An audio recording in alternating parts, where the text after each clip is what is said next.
The RS2 was originally developed by Rim Chung nearly 40 years ago. It's an absolutely amazing fly, and if you've never fished it, you need to. Tying a proper RS2, however, can be extremely frustrating for many tyers, myself included.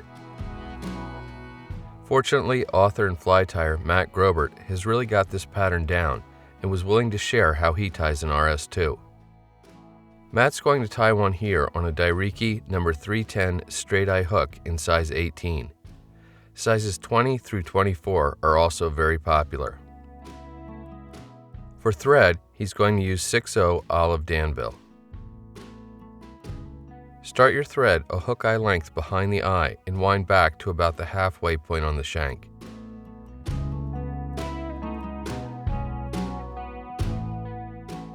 Save the tag end of the thread you snipped or broke off, as you'll need this later. Microfibbets are the standard tailing material on an RS2. You're going to need to separate 2 of them from the clump and snip them off at the base.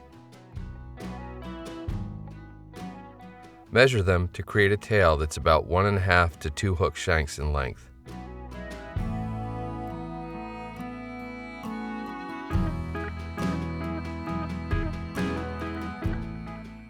As you secure them, make sure the 2 fibers lay side by side directly on top of the hook shank, not down the sides.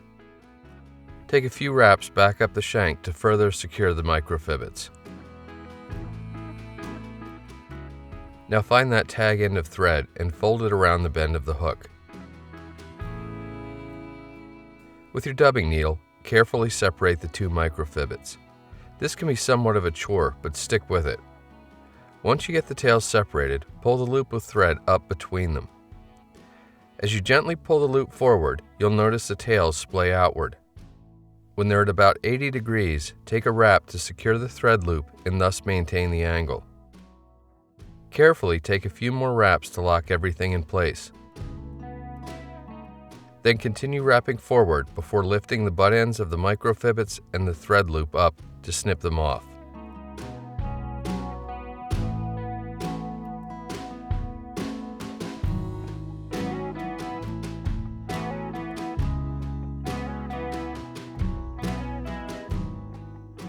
Using extremely fine dubbing, here superfine in a light olive, begin making a thin dubbing noodle on your thread. Go very light, this fly is easy to overdub. Once you have a nice thin noodle established, take wraps rearward so the dubbing starts right at the base of the tail. Slip the dubbing under the tail and pull forward to lift the fibers up slightly. With that done, begin taking wraps to form a thin, segmented, and tapered body. Make sure to leave some space behind the eye.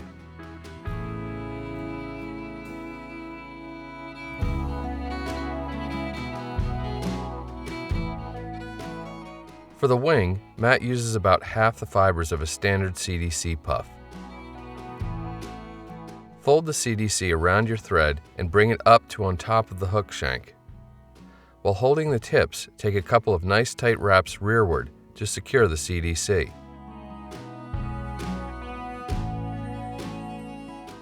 Then snip the butt ends of the CDC puff off close to the hook shank.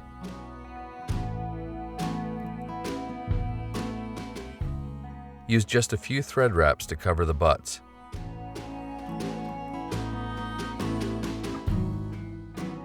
You can use the same dubbing for the thorax as you did for the abdomen, but again, go easy.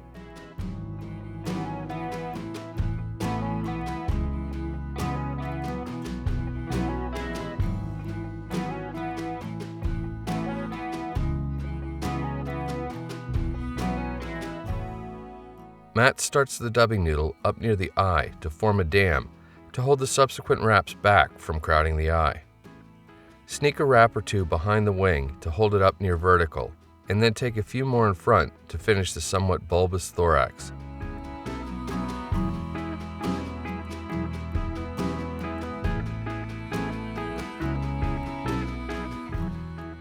Do a 4 to 5 turn whip finish and carefully snip or cut your tying thread free.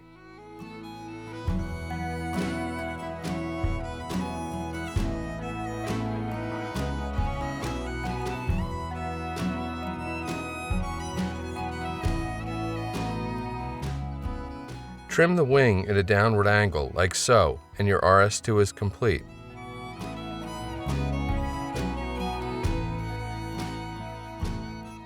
Although Matt has made this tie look easy, this is a pattern that demands practice. Don't expect to sit down and start cranking out perfect flies right away.